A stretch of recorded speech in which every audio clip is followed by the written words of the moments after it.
ठीक है राजे। तो फिर उस तो बाद तुसी इहदी देखोगे कि जो थर्ड डेरीवेटिव है, इस करके अपन ने इस बाइनोमीयल नूं सिर्फ 2 डिग्री तक ही कंसीडर किया 1 minus D square by 2 because जो इन्हों ओपन करोगे तो जो नैक्सट वाला पार्ट है उन्हें 0 ही बन जाना है। तो इनू जो तुसी ओपन किया 1 लिखा x square plus 2x plus 1 तो डेरीवेटिव लिखा सैकेंड डेरीवेटिव, दैन इसनूं तुसी ओपन करोगे तो तुहाडे कोल रिक्वायर्ड पर्टिकुलर सोल्यूशन वो आ जाऊगा। ठीक है बच्चे।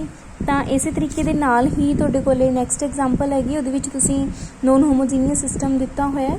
तो तुसीं सिर्फ पहला एक्सलरी इक्वेशन सॉल्व की उहदी, तो उहदे जिहड़े 3 रूट्स ने 0 -1 ते -2 वो आ गए, तो वह तुसीं general complementary function find out किया। दैन तुसीं पर्टिकुलर इंटीग्रल फाइंड करने वास्ते पहला उन्होंने डिवाइड किया, दैन तुहानूं इत्थे 1 चाहिदा सी तो तुसीं मिनीमम जो सी इहनूं बाहर कढ लिया। मिनीमम इन्हां तिन्नां दे विच्चों सी 2D, तो तुसीं 2D बाहर कढ लिया। दैन बाइनोमीयल एक्सपैंड करके तुहाडे कोले रिक्वायर्ड सोल्यूशन वो आ जाऊगा। नैक्सट बच्चे तुहाडे कोले रूल नंबर 4 है। 4 रूल दे विच तुहाडे कोल जिहड़ा क्यू है वो इस टाइप का फंक्शन होगा e⁻⁴ इंटू v।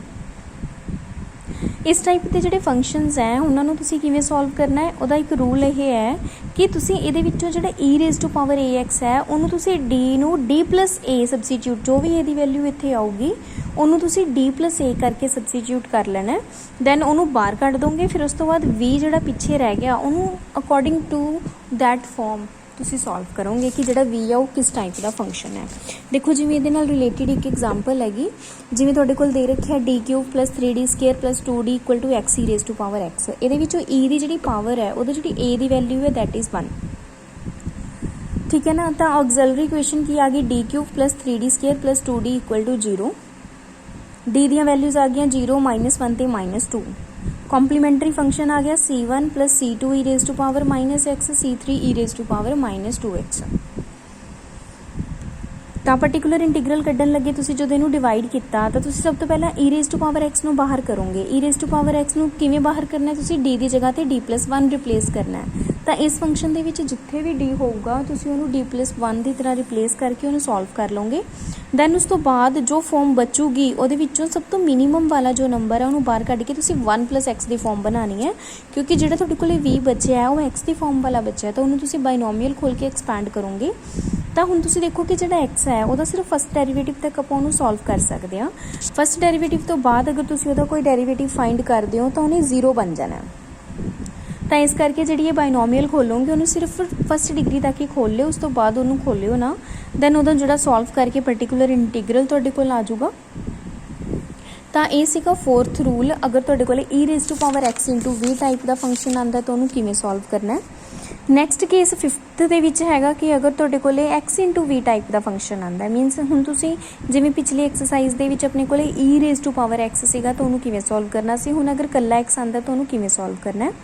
तो उन्होंने सॉल्व करने का मैथड ये है कि तुसीं जिहड़ा इहदे विचों x आंदा उन्होंने पहला बाहर कढ दो, f1/fd नूं अप्लाई करो कल्ले v दे नाल, फिर प्लस करो, फिर तुसीं 1/fd का डेरीवेटिव करो, फिर v सिंपली सॉल्व करो एज इट इज़। ठीक है।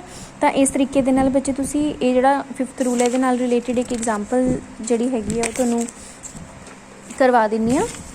इहदे नाल रिलेटेड एग्जाम्पल ये है कि जिवें हुण मान लो x² - 1 y equal to x sin x का फंक्शन है, तो तुसीं इहदे विचों d² - 1 नूं ऑक्सिलरी इक्वेशन नूं इक्वल टू 0 पुट किया तो तुहाडे कोल डेरीवेटिव आ गया -1 and 1।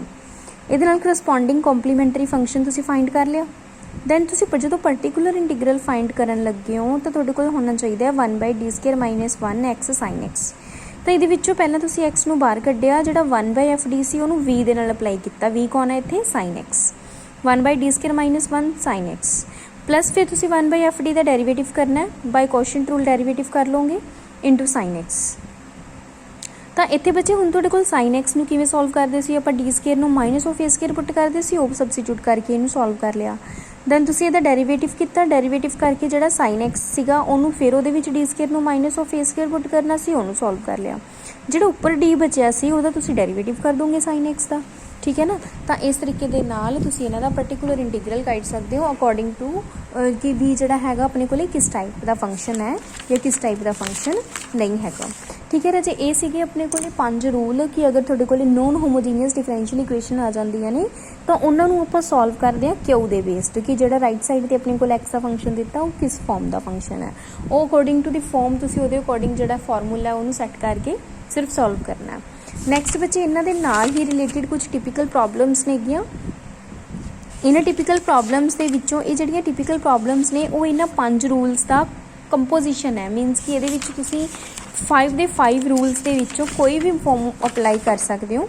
ਇਹਨਾਂ ਸਾਰੀਆਂ ਪ੍ਰੋਬਲਮਸ ਨੂੰ ਤੁਸੀਂ ਸੋਲਵ ਕਰ ਲੈਣਾ। ਤਾਂ ਇੱਥੋਂ ਤੱਕ ਰਾਜੇ ਤੁਸੀਂ ਆਪਣਾ ਜਿਹੜਾ ਸਿਲੇਬਸ ਆ ਉਹ ਕੰਪਲੀਟ ਕਰ ਲੈਣਾ ਹੈ। ਆਪਣੇ ਜਿਹੜੇ ਨੈਕਸਟ ਲੈਕਚਰ ਦੇ ਵਿੱਚ ਆਪਾਂ ਕਰਾਂਗੇ method of variation of parameters, ਇਹਨੂੰ ਆਪਾਂ ਕੱਲ੍ਹ ਡਿਸਕਸ ਕਰਾਂਗੇ। ਤੇ ਇੰਨੇ ਕੁ ਦੇ ਵਿੱਚੋਂ ਅਗਰ ਕਿਸੇ ਸਟੂਡੈਂਟ ਦਾ ਕੋਈ ਡਾਊਟ ਹੁੰਦਾ ਬੱਚੇ ਤੁਸੀਂ ਕਲੀਅਰ ਕਰ ਲਿਓ, ਠੀਕ ਹੈ ਜੀ, ਓਕੇ।